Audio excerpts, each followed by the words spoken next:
कराची के नौजवान ताजर मीर रजा अली की मौत की इब्तदाई मेडिकल रिपोर्ट सामने आ गई। गोली पीछने की जानिब से लगने का इंकशाफ, जिस्म पर तशद्दुद के निशान भी पाए गए। पुलिस सर्जन की जानिब से उठाए गए तमाम 14 नकात के जवाब मिल गए। इब्तदाई रिपोर्ट की रोशनी में तफ्तीश का दायरा मजीद वसी किए जाने का इम्कान। मीर रजा अली की कब्र कुशाई, फ्रांसिक नमूने, DNA, जहरी नमादों, मुमकिन तशद्दुद समेत दीगर शवाहिद दिए गए। कब्र कुशाई के दौरान मजमूई तौर पर 17 सैंपल हासिल किए गए। DNA की जांच के लिए 4 नमूने लिए गए। बाकी नमूने केमिकल एग्जामिन के लिए हासिल किए गए।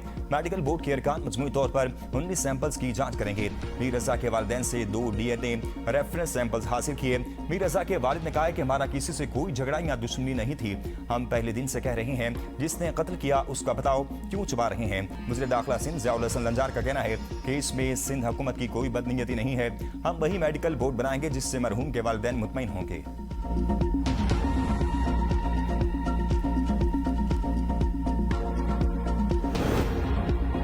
मैंडेट पर डाका बर्दाश्त नहीं, हमारे सबर का इम्तिहान न लिया जाए। Chairman Pakistan peoples party Bilawal Bhutto का नून लीग को 2 टोक पैगाम। कहा कश्मीर इंतखाबात में वोट का एहतराम किया जाए, मुनसिफाना इंतखाबात कराएं, जिसका वोट हो उसी की हुकूमत बने। यही जमहूरियत का असूल और कश्मीरी अवाम का हक है। पीपल्स पार्टी ने हमेशा कौमी मफाद को मुकद्दम रखा। हम इस्लामाबाद में उनके साथ खड़े हैं ताकि मुल्क को दरपेश मसाइल का मुकाबला किया जा सके।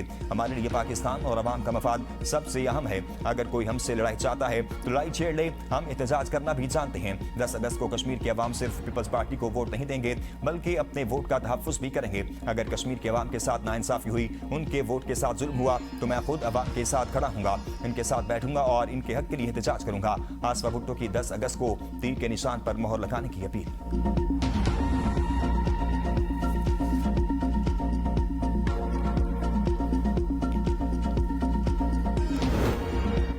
ऑपोजिशन जलसे करने का शौक पूरा कर ले, सियासी मुखालिफिन की तकारीर और एहतजाज की सियासत महज वक्त का ज़िया है। विफाकी वज़ीर डॉक्टर तारिक फजल चौधरी का कहना है हुकूमत की तवज्जो मईशत और निज़ाम की बेहतरी पर मरकूज है, सियासी इंतशार पर नहीं। पीपल्स पार्टी मरकज़ में हुकूमत का हिस्सा गैर ज़रूरी सियासी तनाज़ात से गुरेज करना चाहिए।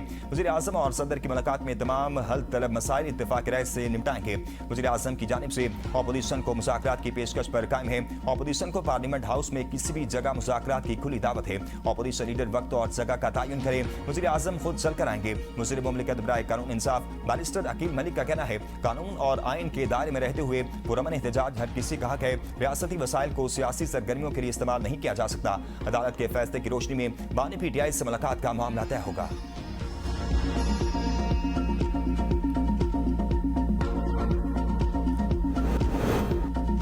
मक्का दिफाई मुआहदे का इस्लामी ममालिक की जानिब से भरपूर खैर मकदम, आम पेशरफ्त करार दे दिया। OIC secretary general Hussain Ibrahim कहते हैं मक्का मुआहदा खित्ते के अमन इस्तेहकाम में अहम किरदार अदा करेगा। इज्तिमाई दिफा पर मबनी ये मुआहदा सिक्योरिटी, दिफाई ताउन और दिफाई सनत के मुश्तरका मंसूबों को मजीद मजबूत करेगा। यमन, बहरीन समेत दीगर ममालिक ने भी मुआहदे का खैर मकदम करते हुए कहा मुआहदा पूरे खित्ते के लिए खैर, बरकत, अमन और इस्तेहकाम का जरिया बनेगा। मुल्क की दिफाई मुआहदे पर पाकिस्तान, सऊदी अरब और तुर्किया में जश्न। इस्लामाबाद समेत मुख्तलिफ शहरों की अहम सरकारी इमारतें सब्ज और सुर्ख रोशनियों से जगमगा उठी। पाकिस्तान की अहम सरकारी इमारतों को सब्ज और सुर्ख रोशनियों से खूबसूरती से सजाया गया। तीनों ममालिक के कौमी परचम लहरा दिए। सऊदी अरब के नुमाया मकामात और टावर्स सऊदी, पाकिस्तानी और तुर्की के कौमी परचमों से जगमगा उठे। तुर्किया में भी मुआहदे पर खुशी का इजहार। मक्का दिफाई मुआहदा भारत में सफ़े मातम बिछ गई। गोदी मीडिया का हस्ब आदत वावेला जारी। दिफाई ताउन का बढ़ता हुआ दायरा भारत के लिए एक नया चैलेंज करार दे दिया।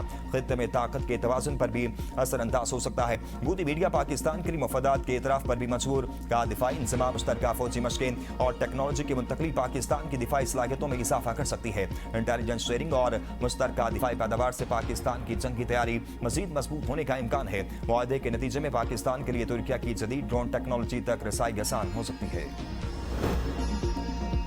आपने हुर्मुज़ में नया आरजी बहरी रास्ता, ईरान और ओमान मुआहदे के करीब। मुस्तकिल शिपिंग रूट पर इत्तेफाक तक जहाज आरजी बहरी रास्ते से बिला फीस गुजरेंगे।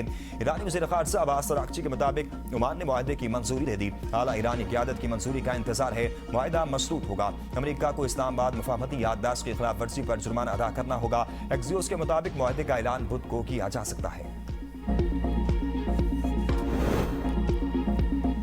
ईरान का अपने हुर्मुज़ पर टूल आयद करने का मंसूबा नहीं। ईरान से बेहतर ताल्लुकात चाहते हैं मगर दबाव जारी रहेगा। अमेरिकी नायब सदर जे डी वेंस का कहना है ईरान ने जंग के आगाज में अपने हुर्मुज़ में बारूदी सुरंगें बिछाई थी। अमेरिका अपने हुर्मुज़ से गुजरने वाले जहाजों को महफूज बनाने के लिए काम कर रहा है। बात ईरानी हल के अपने हुर्मुज़ में गुजरने वाले जहाजों पर महसूल आयद करने की बात कर रही है।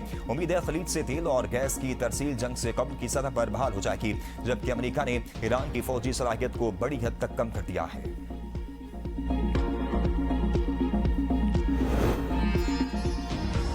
आपने हुर्मुज़ में अमाराती ऑयल टैंकर पर मिसाइल हमला, यूएई का ईरान पर इल्जाम। अमाराती वजारत खारजा ने हमले की शदीद मुसम्मत करते हुए कहा ईरान ने आपने हुर्मुज़ में Abu Dhabi national oil company के टैंकर पर मिसाइल हमला किया।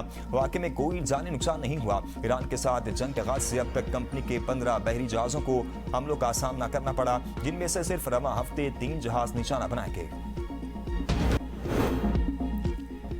अमेरिका के chairman joint chief general Dan can का सदर ट्रंप को ईरान जंग से निकलने का मशवरा। अमेरिकी टीवी का कहना है कि जनरल कैन को ईरान जंग बढ़ाने के फौजी ऑप्शन का नतीजा उल्टा निकलने का खदशा है। रिपोर्ट के मुताबिक जनरल कैन के नजदीक तनहा फिजाई ताकत की बुनियाद पर ईरान जंग नहीं जीती जा सकती। मरीम नवाज का सुथरा पंजाब वर्कर्स को हर माह की 5 तारीख तक अदायगी का हुक्म। कंपनियों से वर्कर्स को अदायगी की माहाना रिपोर्ट तलब कर दी। वर्कर्स और मैकेनिकल मशीनरी की जरूरियात पूरी करने का हुक्म। स्कूल, कॉलेज, यूनिवर्सिटीज और अस्पतालों के गिरदरवा में सफाई यकीनी बनाने की हिदायत। अहकामात पर अमल दरामद यकीनी बनाने के लिए 7 दिन बाद इजलास तलब। का सुथरा पंजाब मेरे दिल के बहुत करीब है। मजीद नताइज के लिए ज्यादा मेहनत करना होगी।